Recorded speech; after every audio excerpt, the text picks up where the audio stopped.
c'est un privilège.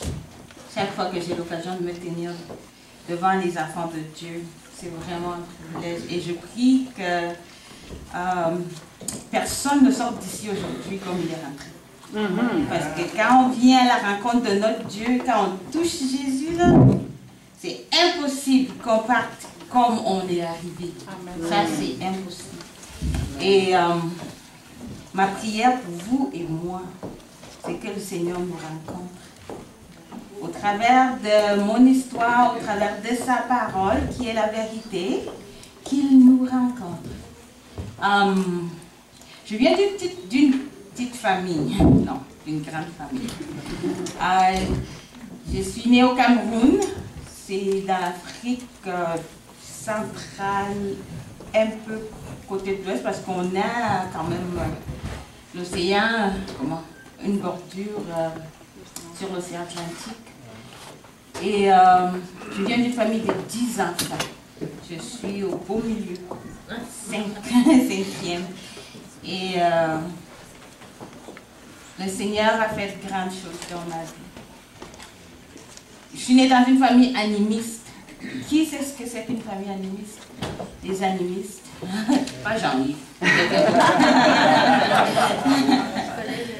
Ok. Aujourd'hui, vous entendez beaucoup parler des musulmans. On a des chrétiens. Mais il y a aussi une autre religion qui s'appelle les animistes. Ce sont les gens qui croient pas ils croient en Dieu à leur façon, mais c'est comme n'importe quoi peut être un Dieu. Chacun a son Dieu. C'est un peu c'est le paganisme aussi, le païen. Chez nous, ce que nous croyons quand je grandissais, c'est que chaque famille a son Dieu. Et ce Dieu-là peut être un objet, ça peut être un rocher, ça peut être un arbre, ça peut être un coin de la rivière dans l'autre propriété. Et franchement, mes parents, mes grands-parents, tout le monde allait à ce coin-là. C'était là où ils partaient rencontrer Dieu. Ils faisaient des sacrifices pour calmer les esprits. C'est-à-dire que le Dieu variait d'une famille à une autre. Et Jésus, là, on n'en connaissait pas. Jusqu'à l'âge de... Je pense que j'avais 12 ans quand une de mes sœurs est décédée brutalement. Et vous avez aussi peut-être, certains d'entre vous ont entendu parler du vote. C'était une mort mystique vraiment bizarre. Et donc, ma famille a paniqué. Ma mère, on croit les gens ne se confient pas en Dieu, ils se confient dans les witch doctors, les marabouts, les sorciers, les diseurs de bonne aventure. Donc, mes parents ont décidé qu'ils allaient nous amener chez ces gens-là pour nous protéger, nous les restants d'enfants, pour que on ne soit pas atteint par le sort qui a emporté la vie de ma soeur. Mais il se trouve comme une de mes sœurs aînées, elle s'appelle Madeleine. Je vais appeler tout le monde par nom parce qu'on a beaucoup de sœurs. J'ai 6 sœurs. Madeleine, c'est la sœur aînée. En temps, elle allait à l'école dans un internat, loin de chez nous. Et là-bas, elle a rencontré des missionnaires qui lui ont parlé de Jésus. Et elle a donné sa vie au Seigneur Jésus. Et quand elle est revenue pour les funérailles de ma soeur et que ma mère nous demandait d'aller chez les marabouts pour nous protéger, elle a dit, ben maman, moi je ne peux pas y aller. Ben, pourquoi tu ne peux pas y aller? Qu'est-ce que tu dis? Elle dit, ben parce que j'ai rencontré Jésus. Maintenant je suis chrétienne, j'appartiens au Dieu qui a créé le ciel et la terre. Et je n'ai pas peur de l'homme qui peut tuer ma chair. Je n'ai pas peur parce que Dieu me protège. Et puis mon père, il a perdu la tête, il dit, ben, j'ai perdu une fille, je ne peux pas perdre un autre. Ça, c'est ce qu'on a fait chez nous, de génération en génération. Quand il y a un problème, on s'en va chez les marabouts. On s'en va faire des sacrifices sur l'autel, comme je vous ai expliqué, de la famille, pouvoir essayer de calmer les esprits, parce que chez nous, on croit que quand quelqu'un est mort, il n'est pas mort. Une fois qu'il est mort, son esprit nous protège. C'est vraiment bizarre, c'est diabolique. Fini. Anyway, c'est les mensonges de l'ennemi. Mais ceux qui vivent dedans le savent. Bon. Donc, elle a testé, elle a défié mes parents. Elle a dit, je ne veux pas aller chez les marabouts, je ne veux pas aller... Parce que c'est adorer, ou bien c'est se prosterner, ou bien c'est quelqu'un qui est contre Dieu. Parce que tout cela, ça appartient au diable. Moi, j'appartiens à Jésus maintenant. Et ça lui a coûté une grosse persécution. Elle s'est fait renier par ma famille. Mes parents ont dit, bon, mais si tu ne vas pas chez le marabout avec nous, ça veut dire qu'on va te considérer comme morte. Parce qu'ils ne comprenaient pas. Jésus, c'est qui? Dieu, c'est qui? Voici notre Dieu, c'est ce qu'on a fait. Voici, c'est comme ça qu'on fait ici. Et elle a accepté. Elle était vraiment courageuse. Elle avait juste comme 18 ans à l'époque. Et mes parents ont coupé tous les liens. Et on n'avait pas le droit de lui parler, même de mentionner son nom dans notre famille. Mais moi, je suis de nature un peu têtue. J'ai gardé le contact avec ma soeur secrètement, contre le gré de mes parents. Et elle a tenu avec sa foi. Les chrétiens, les missionnaires qui l'avaient amené au Seigneur, l'ont aidé parce que mes parents ont refusé de continuer à payer pour ses études. C'est-à-dire qu'elle ne pouvait rien être laissée à elle. Et en Afrique, chez nous au Cameroun, c'est pas comme à partir de 16 ans, tu peux commencer à trouver ton travail. C'est pas possible. On ne peut pas se trouver des petits jobs. C'est quand tu es rentré à l'école, tu as fini tes études supérieures. À ce moment-là, tu peux demander le travail. C'est pas donné. C'est pas... On peut pas... Il n'y a pas de petit... job disponible pour toi pour te faire un peu d'argent ici et là. Quand tu es abandonné, tu es abandonné. Il faut vraiment que quelqu'un te vienne en aide. Donc c'est ça, les chrétiens là, ils l'ont pris, ils l'ont aidé à finir son secondaire, rentrer à l'université, ils ont payé pour tout. Et elle est partie se faire former pour être une enseignante. Entre-temps, dans ma famille, mon père, qui était propriétaire d'un business, son business a chuté. Tout est tombé. Il a traversé des moments difficiles financièrement. Et puis moi, dans une réunion de famille, j'ai proposé que mon père me laisse aller vivre avec ma soeur, parce qu'à ce moment-là, elle était enseignante. Elle pouvait m'aider avec mes devoirs. Et puis mon père a rougi. Quoi, tu prononces son nom? Comment tu sais ce qu'elle fait?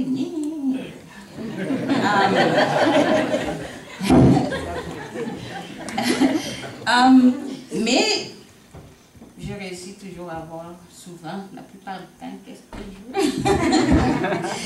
veux. J'ai négocié auprès des tantes et des oncles, et finalement ils ont convaincu mon père à me laisser partir. Mais avant de partir, mon père a fait une réunion de famille avec toute ma famille, et puis il m'a dit, écoute, ta soeur, elle est dans une secte. Cette histoire de Jésus, là, on ne connaît pas. Elle est complètement... C'est ça. Et dit, et pour moi, je considère que je l'ai perdu. J'ai perdu un enfant, je ne perdrai pas un autre. Si tu t'en vas là-bas et puis tu reviens ici, tu parles de Jésus, tu parles de ce Dieu qu'elle parle, moi, je t'ai donné la vie, moi, je la reprendrai. C'est moi, je vais... J'ai dit, ok. Alors, je suis partie vivre avec ma soeur. J'avais comme 15 ans, non, 16 ans à ce moment-là. Et ma soeur, elle a bien essayé. Elle aimait le Seigneur. Sa Bible, le matin, elle se réveillait à 5 heures, tous les matins, pour lire sa Bible, pour prier avant qu'on parte. Mais moi, je ne priais jamais avec elle. À table, j'étais obligée, parce que ça c'était comme ça que ça se passait chez elle. Et parce que chez nous, on était convaincus qu'elle était dans une secte. Moi aussi, je ne savais pas. Alors, ma mission était vraiment de vérifier qu'elle ne faisait rien de pas clair. Donc même quand on disait fermer les yeux pour prier pour le repas, là, moi je suis un peu... Qu'est-ce qui va se passer? Donc j'étais vraiment vigilante et j'étais en train d'observer tous ces petits gestes, tout ce qu'elle fait, tout ce qu'elle dit, ses relations, vraiment pour peut-être décerner qu'est-ce que ma famille, qu'est-ce qui est mauvais là. Mais il n'y avait rien. Elle aimait le Seigneur. Et elle me parlait du Seigneur. Elle m'invitait à venir à l'église avec elle. Elle m'invitait à aller aux études bibliques. Mais moi, j'avais peur de mon père. Mon père a dit, si je parle de Jésus, il va me tuer. Mais Dieu est bon. Il nous aime. Hein? Il nous aime. Il nous a choisis quand il veut. Il va... C'est-à-dire son plan va s'accomplir, quel que soit ce qu'elle met sur notre chemin. Alors, je suis tombée malade, moi. Il est arrivé un moment où j'étais vraiment malade. J'étais atteinte du paludisme. Beaucoup de gens doivent le connaître. Qui connaît, c'est ça, la maladie. C'est une maladie dévastatrice en Afrique. C'est juste, ça se transmet par la piqûre d'une moustique, une anophèle. Puis on est malade. Ça tue les bébés comme même les grands. Mais en Afrique aussi, on a des médicaments pour pouvoir les calmer. Donc, généralement, pour la plupart des temps, si on est soigné, on est bien soigné à temps, on se remet. Beaucoup de gens, on se remet. Et j'avais déjà eu le paludisme plusieurs fois en grandissant, mais seulement cette fois-ci, c'était vraiment, ça partait pas. J'ai reçu des intraveineux, j'ai reçu des médicaments, ça passait pas. Je perdais tout ce qui restait de mon corps. Et j'étais vraiment faible, j'ai fait 3 semaines sans aller à l'école. Et en temps, ma soeur m'offrait de prier pour moi. Elle a même amené certains membres de son église à la maison pour prier pour moi. Elle voulait m'amener avec elle à son groupe d'études bibliques pour qu'on prie pour moi. J'ai dit non. Mais seulement, il est arrivé un moment où j'étais tellement faible. Je voyais la mort. J'étais faible au point où je n'étais pas capable de me tourner seule. Vous voyez, si j'avais besoin de me tourner dans mon lit, il fallait qu'elle vienne m'aider. Je n'avais pas cette force de me tourner d'un côté à l'autre. Je ne m'alimentais pas. Je ne pouvais même pas sentir l'odeur des repas parce que je vomissais. Et alors, un après-midi, je couchais là, j'ai dit, ben, écoute, on essayait tous les médicaments, je ne répondais pas, mais au contraire, je finissais. J'ai passé, de toutes les façons, je vais mourir. Ça veut dire, même si je n'ai rien à perdre, si je la laisse prier pour moi, ou bien si je laisse ces gens-là prier pour moi, parce que je n'aurais pas à faire face à mon père. À sa colère. Les gens morts peuvent faire moi que ce qu'ils veulent.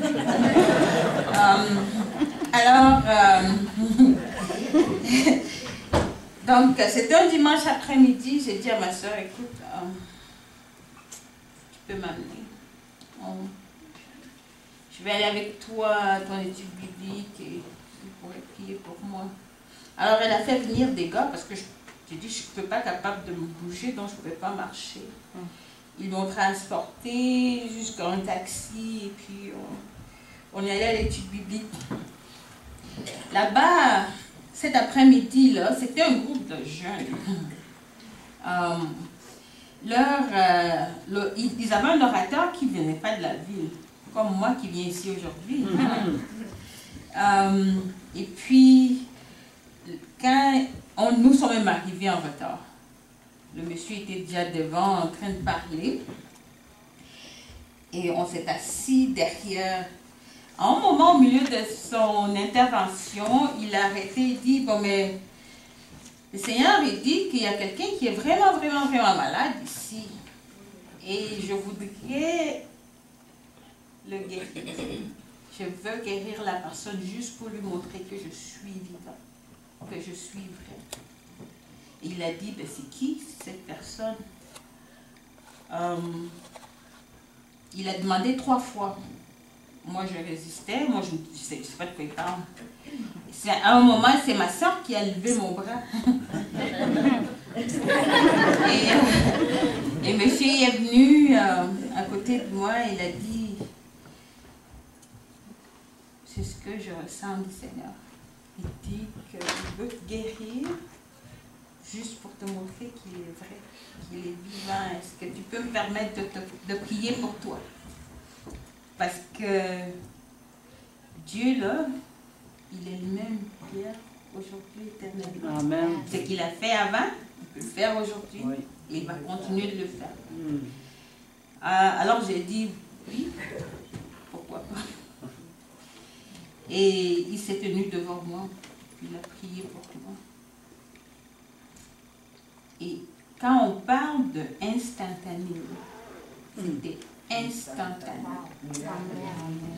Là, je ne peux pas vous dire que j'ai senti quoi que ce soit, mais je sais que j'étais guérie. Le paludisme est parti.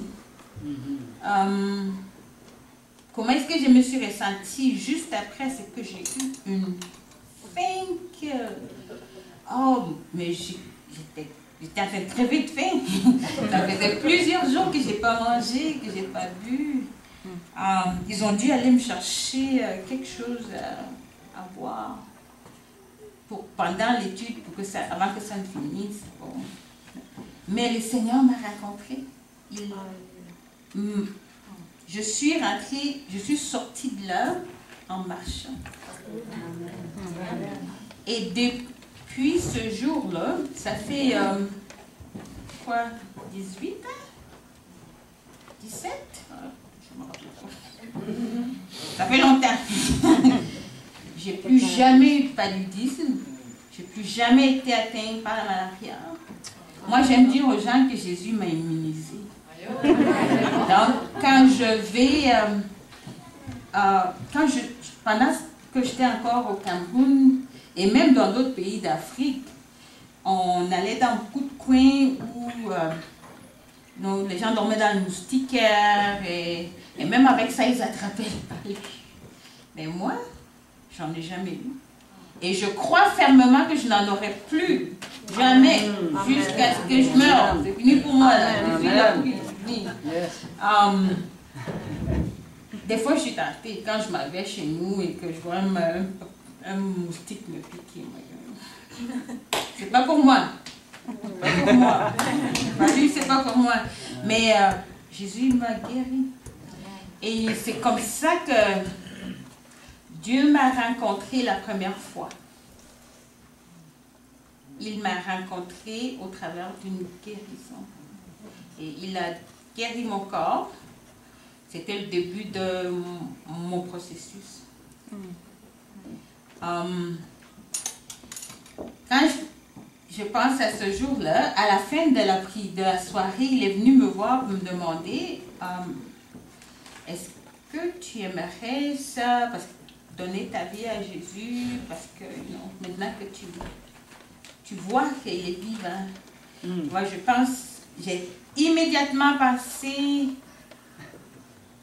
aux menaces de mon père. Alors maintenant, et j'ai dit non, malheureusement. Mais Dieu, il nous aime. Amen. Il avait commencé le processus avec moi. Et son amour avait enclenché. J'ai vécu ça. Et il allait me trouver ailleurs. Il ne m'a pas eu là-bas, il allait m'avoir ailleurs. Et je vais vous raconter la deuxième partie après. Mais pour maintenant, c'est-à-dire que, comme je disais au début, là, nous servons un Dieu qui est le même hier, aujourd'hui et éternellement. Peu importe c'est quoi notre circonstance. Peu importe. Dieu, il a la solution. Il a la solution. Et hier soir, j'étais en train de lire dans Jérémie. Je pense que beaucoup de nous, les chrétiens, on connaît ce passage de Jérémie du chapitre 29. On s'arrête souvent au verset 11. Mais si on continue jusqu'au verset 13, j'aimerais qu'on lise ça ensemble.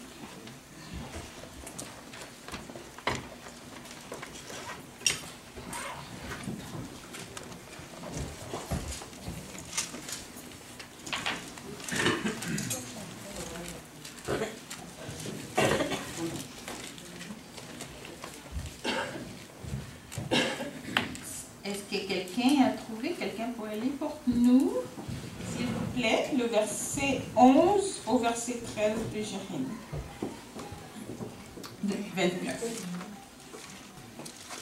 Donc je connais les projets que j'ai formés sur vous, dit l'Éternel, projets de paix et non de malheur, afin de vous donner un avenir et de l'espérance. Vous m'invoquerez et vous partirez, vous me prierez et je vous exaucerai. Vous me chercherez et vous me trouverez, si vous me cherchez de tout votre cœur. Amen. Vous m'invoquerez et vous partirez. Vous me prierez et je vous exaucerai. Vous me chercherez et vous me trouverez si vous me cherchez de tout votre cœur. Avant que je n'aille nulle part encore, je voudrais aussi lire Matthieu. Si quelqu'un peut lire pour moi, s'il vous plaît, on va aller chercher ça ensemble. C'est Matthieu au chapitre 18, je pense. Versets 18 et 19. Oui, Matthieu 18, 18 et 19.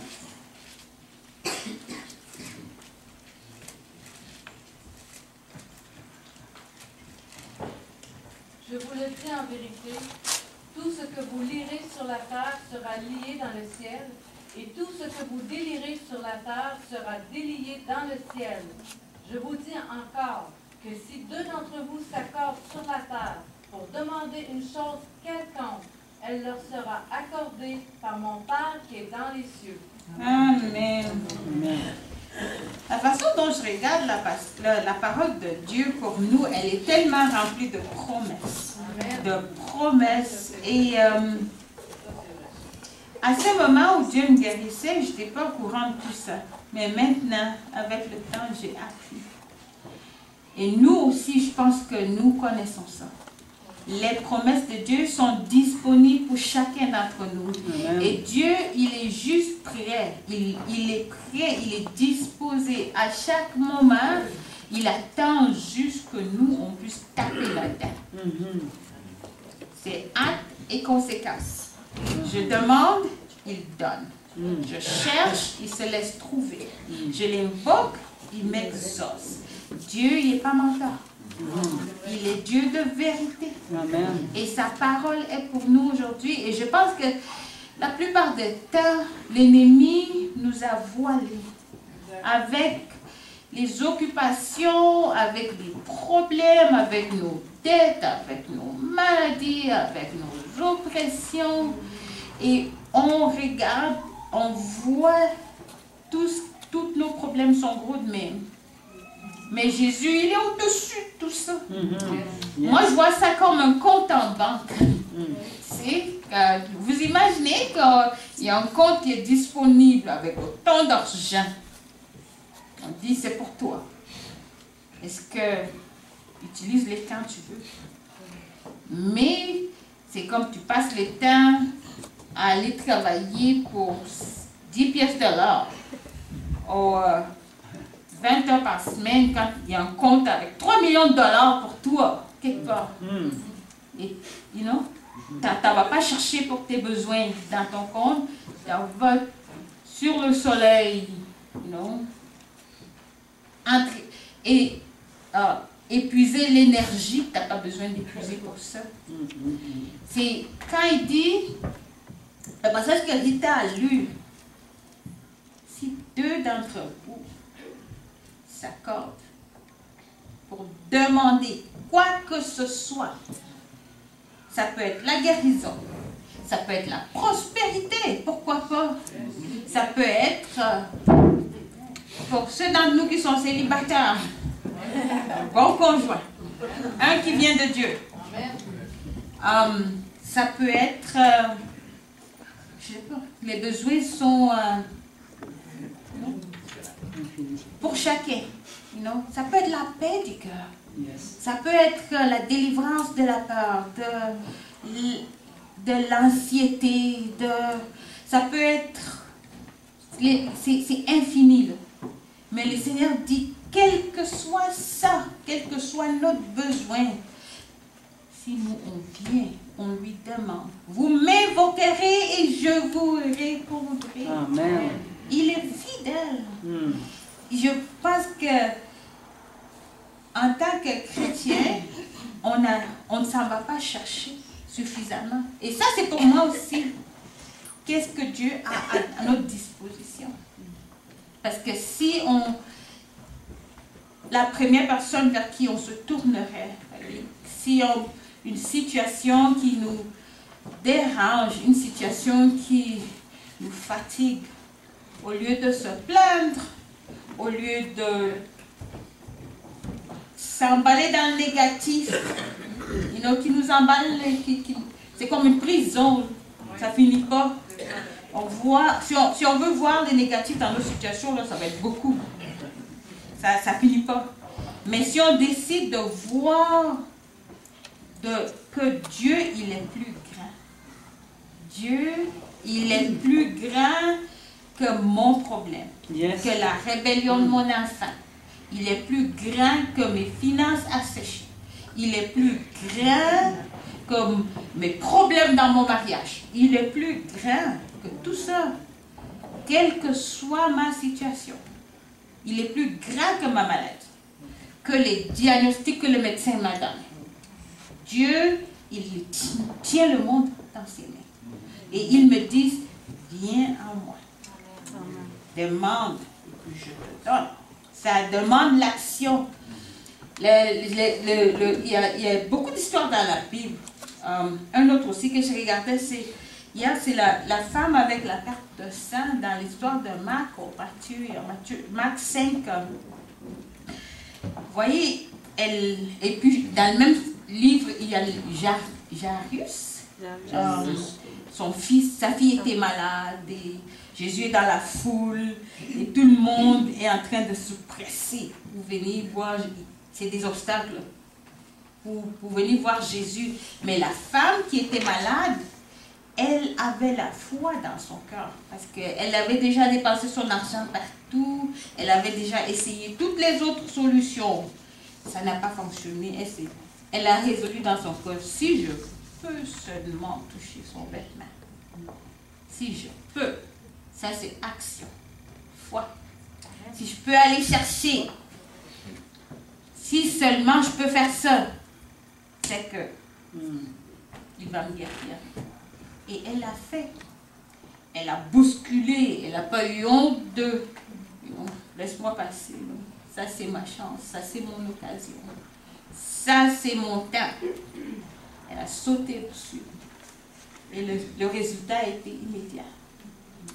Jairus était même pire. Pendant qu'il était en train de supplier, Jésus vient imposer les mains à mon enfant. On lui dit, elle est morte. Ne perds pas le temps du maître parce que l'enfant est mort.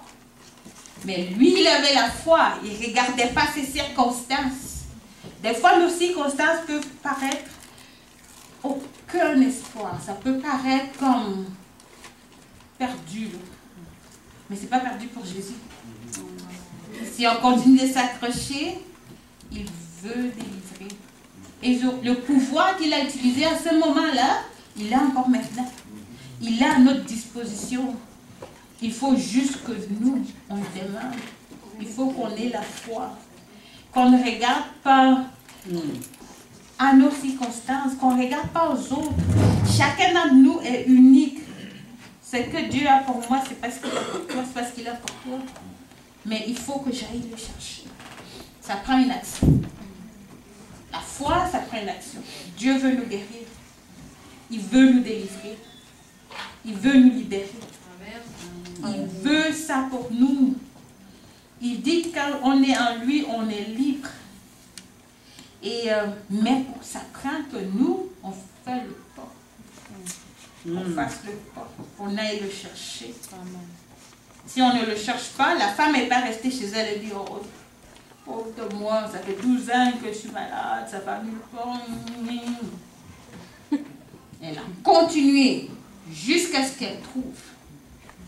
Peut-être que vous avez des problèmes ou vous avez déjà essayé. Essayez ci, essayez ça, essayez ça. Ça ne fonctionne pas. On n'abandonne pas. On continue. On dit que Dieu, là, ce qu'il a mis à notre disposition, ça ne s'écoule pas. Ça ne finit pas. La grâce de Dieu ne finit pas. Elle se renouvelle chaque jour pour chacun d'entre nous. Il faut qu'on aille le chercher. Il faut qu'on aille le chercher. Comme Jairus, comme la femme, comme Bartimée. Vous allez voir les histoires de Bartimée avec l'aveugle. Il faut qu'on aille chercher. Il a crié, Jésus, fils de David, aie pitié de moi. Aujourd'hui, peut-être qu'il faut que nous, on crie à Jésus. Seigneur, aie pitié de moi. Aie pitié de moi. Délivre-moi de ma situation. Il est disponible. C'est tout ce qu'il veut faire pour nous. Amen. Je vais prendre une pause. Je vais finir après. Oui, on est là. On est là, Marie-Marie, on est là. Merci beaucoup. Merci Seigneur.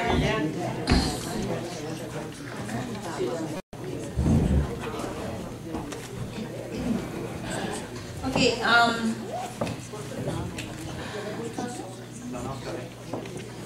Je vais continuer après cette première guérison dont je vous ai parlé.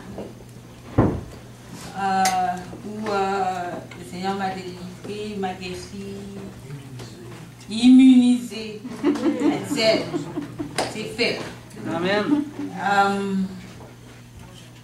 Je pense que c'était peut-être 6 à 8 mois après ça. J'aimais ça jouer au basketball quand j'étais jeune. Je ne suis pas si grande que mon mari. Mais j'essayais.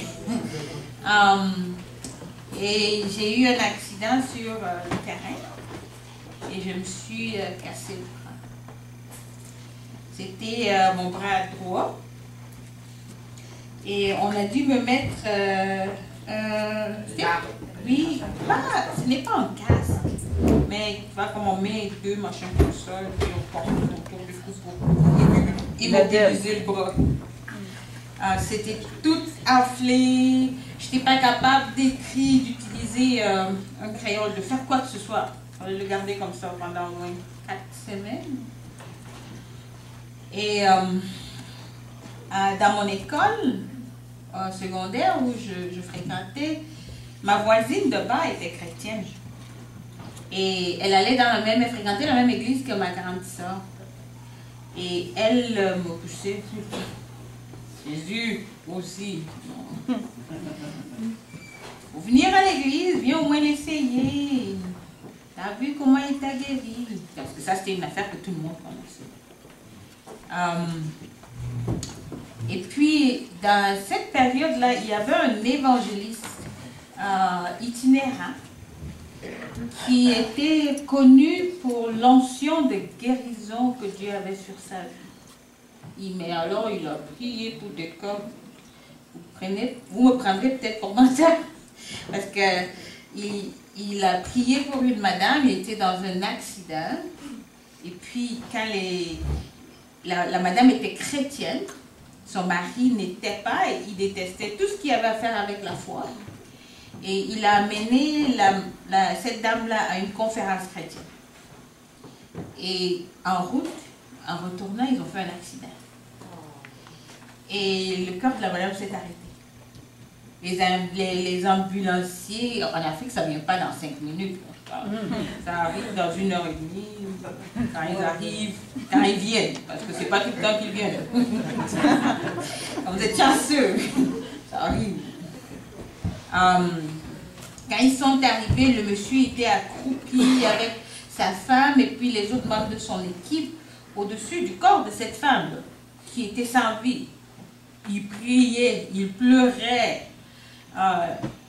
Ils ont fait les constats, les gens des premiers soins. Pourquoi vous perdez votre temps? Il est parti.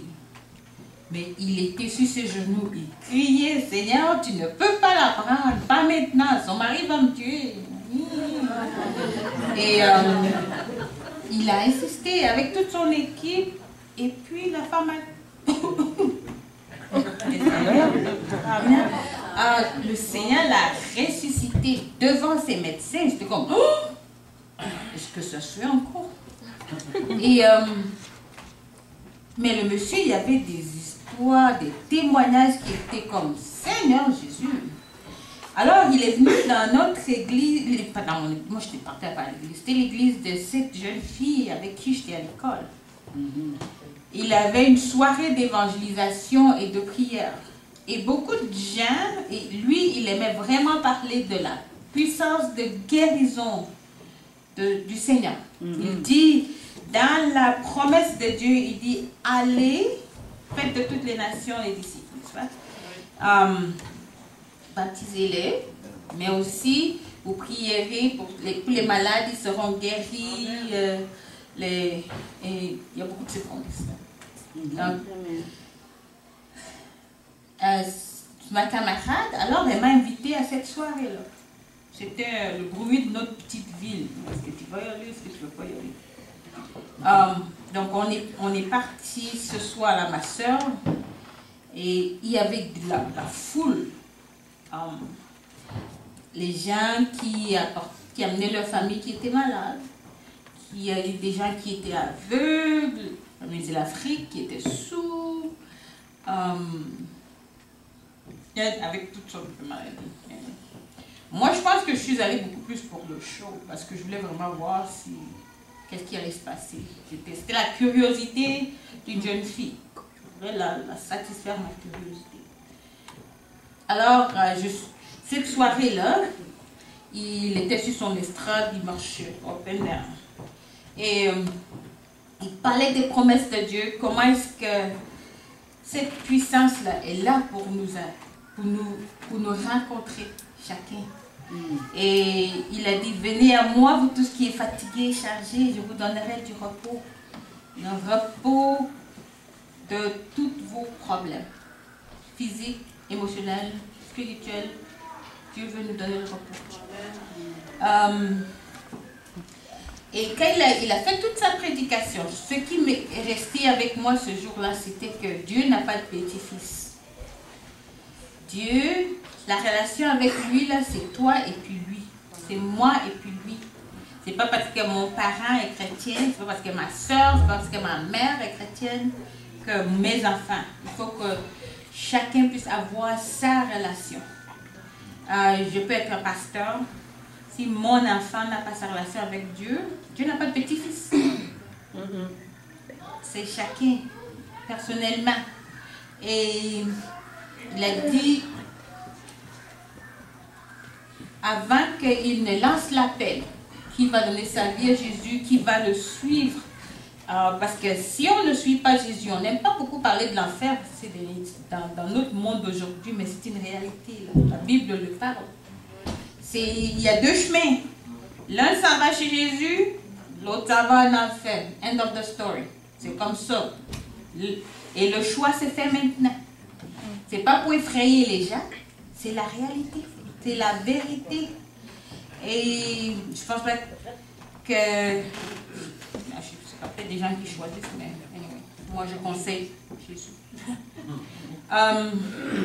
Donc il a dit, avant qu'il ne lance son appel, que chacun puisse vraiment prendre la décision de suivre Jésus pour sa part. Il voulait prier pour des gens, parce qu'il croit que Dieu veut se manifester. Et moi aussi, je crois que Dieu veut se manifester. Je le crois toujours. Il veut se manifester ici, aujourd'hui aussi. Ça prend notre foi, ça prend nous de vouloir le croire et de croire que Dieu est capable. Il travaille avec notre foi. Et il a invité les gens, il était sur une estrade, surélevé, il y avait une foule. Et puis les gens avançaient. Moi, je ne suis pas partie. Je ne voulais pas partir parce que je ne me trouvais pas que j'étais malade. Mon amie, elle me dit, ben Marie-Noël, tu fais quoi? Tu dois aller là-bas. Je suis pas malade. Elle dit, ben bouge ton bras pour moi, voir. T'es malade. Go. Parce qu'à l'école, c'est elle qui écrivait tous mes devoirs. Parce que je n'étais pas capable d'écrire. Elle écrivait 2 fois, pour elle et pour moi. Elle a dit, je ne veux plus faire ça. Va. Vas-y. Alors, je me suis levée et elle et puis ma soeur, elles m'ont aidé à soulever, à sortir ma bague. Oui.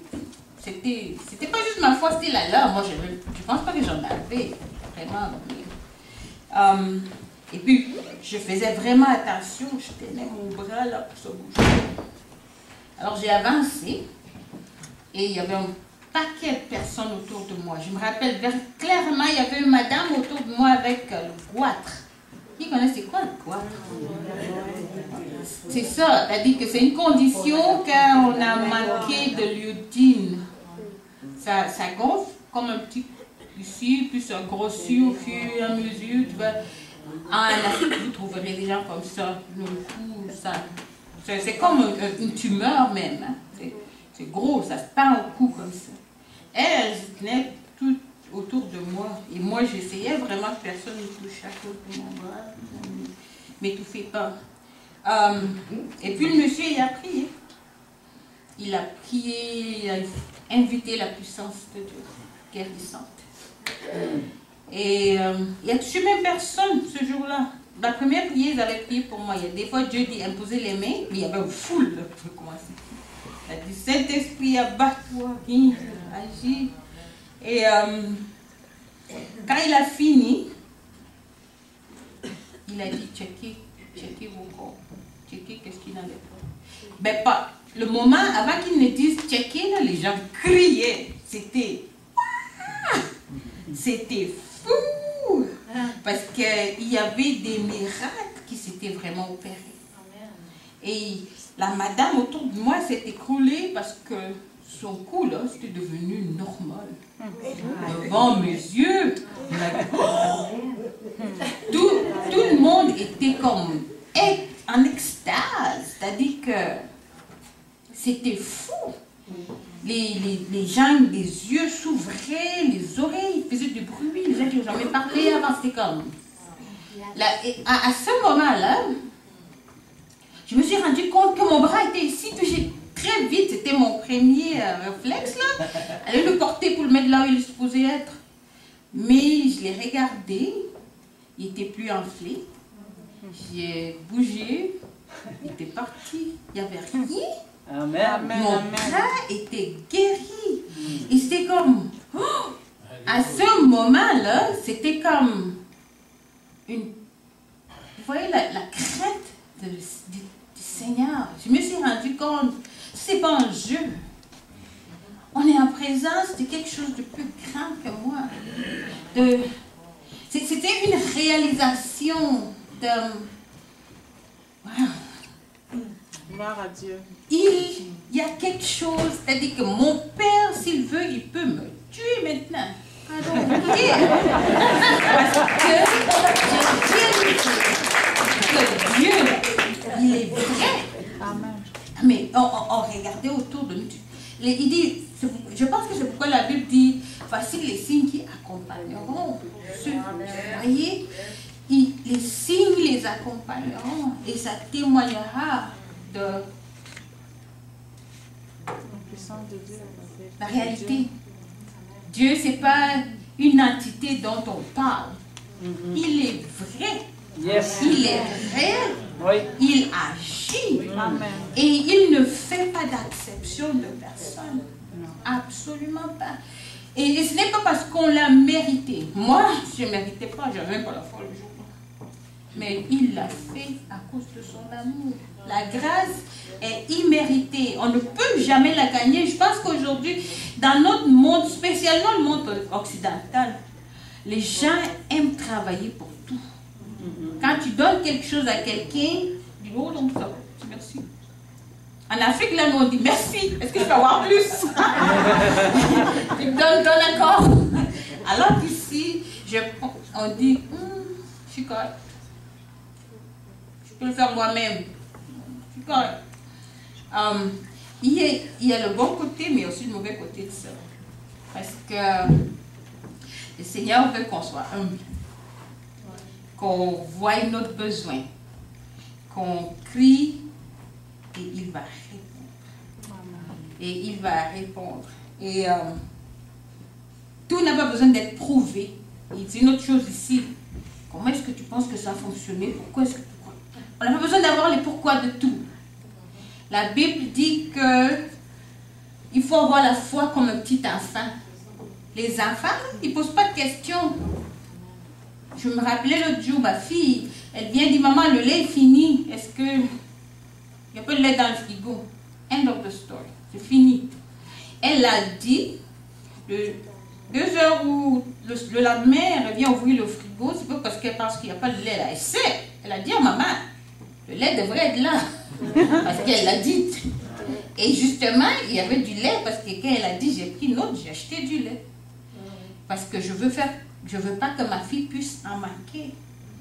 Et elle n'a pas passé le temps à dire, est-ce que maman elle va vraiment donner le lait?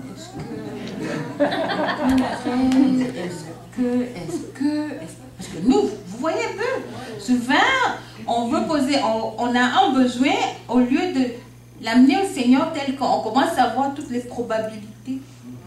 Est-ce que ça rentre ici? La foi, c'est une ferme assurance des choses qu'on espère, une démonstration de celles qu'on ne voit pas. Elle n'est pas là, mais par la foi, je crois parce que Dieu l'a dit. Sa parole l'a dit, je connais son caractère, Dieu ne ment pas. Il est fidèle, il ne change pas, il est éternellement le même. Donc, s'il l'a dit, il va le faire. Je le crois, il va le faire.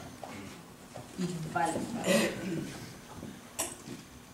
Et ce soir-là, quand le pasteur, après toutes ces guérisons, il a dit, bon, maintenant, qui veut donner sa vie à Jésus? J'ai couru. J'ai couru ce jour-là. J'ai couru dans les marches. J'ai dit, me voici, Seigneur. Me voici. Amen. J'ai vu, j'ai entendu. Il y a un chant qu'on chantait souvent en Afrique. Mon oreille avait entendu parler de toi. Mais maintenant, mon œil te voit. Maintenant, mon œil te voit. Maintenant, mon œil te voit. Jésus, mon roi. Désormais, je veux célébrer ton nom, Seigneur. Car maintenant, mon œil t'a vu. Maintenant, mon œil te voit. Maintenant, mon œil te voit. Jésus, mon roi. J'avais entendu, puis j'ai vu. Et mon cri pour vous et pour moi-même, c'est-à-dire que je suis partie de tout ça, parce que chaque fois les occupations de la vie nous prennent ça. Il faut qu'on pousse, il faut qu'on dise, on choisisse nos priorités. Seigneur, c'est toi. Et je vais mettre qu'est-ce que ça prend. Parce que je sais que la réponse est avec toi. Amen. Il y a des cas comme le mien que Dieu répond comme ça. J'ai aussi eu des cas où j'ai eu à attendre. Amen, ça fait 18 ans. Et je pense que chaque fois, Dieu nous rencontre où on est, à notre point. Et ce n'est pas parce qu'il a fait ça de cette manière exacte pour moi qu'il va le faire de la même manière exacte pour toi. Peut-être qu'il va le faire. Il est Dieu de l'infini. Mais peut-être qu'il a autre chose pour toi. Mais il faut qu'on aille chercher ça. Je pense que le point commun dans tout ça, c'est que si je cherche Dieu, il me trouve. Il se laisse trouver par moi. Et on ne peut pas chercher si on n'a pas la foi. Mais comme on l'a dit tout à l'heure, la foi, c'est une ferme assurance des choses qu'on espère, une démonstration de celles qu'on ne voit pas. J'espère, j'ai l'assurance que Dieu est la raison, il a la guérison, il a la solution. Je le crois. Amen. Je le crois. Je ne l'ai pas vu, mais je le crois. Je me le dis jusqu'à ce que je le crois. Je dois me le répéter jusqu'à ce qu'il dit je suis un vainqueur. Des fois, je me sens comme si, franchement, tu parles de la même personne que moi. Mais c'est ce qu'il a dit. Il a dit, tu es vainqueur en moi. Tu dois te le dire, je suis vainqueur en Jésus. Même tu tombes 50 fois, tu te relèves, tu dis, je suis vainqueur en Jésus. Jusqu'à ce que cette victoire-là se démontre. Ça arrive pour nous tous. Pour nous tous. Je pense que moi, avec les années que j'ai vécues ici, c'est une chose, c'est qu'on aime, on vit une vie spirituelle au rythme du micro-ondes. On veut quelque chose et on veut que ça soit fait là, demain, maintenant. Mais des fois, Dieu permet des situations dans nos vies pour travailler notre caractère. Il permet pour nous fortifier, pour nous préparer à autre chose qu'il a dans le futur pour nous. Moi, j'ai fait, avec Lydie, on a été missionnaire. Moi, j'étais missionnaire pendant 12 ans. 13 ans, avec Jeunesse en mission. Et dans la mission, dans mon travail de missionnaire, j'ai fait beaucoup d'autres choses. Et il y a des choses que je me disais, oh, ça c'est pas cool. Après que j'ai pris une pause sur la mission, maintenant je travaille comme gérante dans un magasin.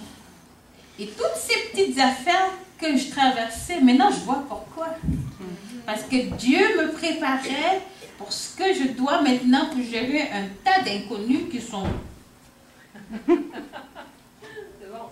Donc, et si je n'avais pas cette expérience-là, qu'au moment j'aurais pu me plaindre, si je n'avais pas ça, j'aurais beaucoup de la misère avec ce que je fais aujourd'hui. Mais il m'a préparé. Il prépare chacun de nous différemment. Pendant qu'on vit une situation, on ne voit nécessairement pas tout de suite. Des fois, Dieu va permettre qu'on sache pourquoi, mais des fois, on n'aura jamais la réponse. Pas dans cette vie. Il peut nous donner la grâce de nous en donner. Ça, c'est pour nous. Mais à la fin de la journée, il faut qu'on fasse confiance. Qu'on fasse confiance à son pouvoir. Si je suis malade, si je suis déprimée, si je suis oppressée, si naturellement autour de moi mes circonstances sont négatives, que j'aille puiser dans la richesse et les promesses de Dieu. Amen. Parce qu'elles sont vraies. Elles sont vraies. Elles sont vraies. Et l'ennemi veut qu'on croie le contraire. Il veut qu'on croie le contraire. Et si c'est dû pour moi, on a lu dans le Matthieu 18, quand 2 et 3, ou 3 sont ensemble. Je ne peux pas le porter tout seul. Est-ce que tu peux porter avec moi? Est-ce qu'on peut s'associer pour demander? Parce que la Bible dit que si vous vous entendez et qu'on demande quelque chose que ce soit, au nom de Jésus, il nous l'accorde. Si je ne suis pas capable, je cherche de l'autre côté. Et Dieu, dans sa fidélité, va répondre. Il va répondre. Et je crois qu'il veut répondre aujourd'hui. Il veut répondre. Chacun d'entre nous, quelle que soit ta situation, quel que soit le cas, quelle qu'elle soit, Jésus est le plus grand. Amen. Il est plus grand. Il veut guérir, il veut délivrer, il veut nous donner la liberté, il veut nous sortir de cette oppression. Et on va prier ensemble. Mais je vais d'abord inviter Jean-Yves. Et avant ça, je vous remercie vraiment pour votre attention.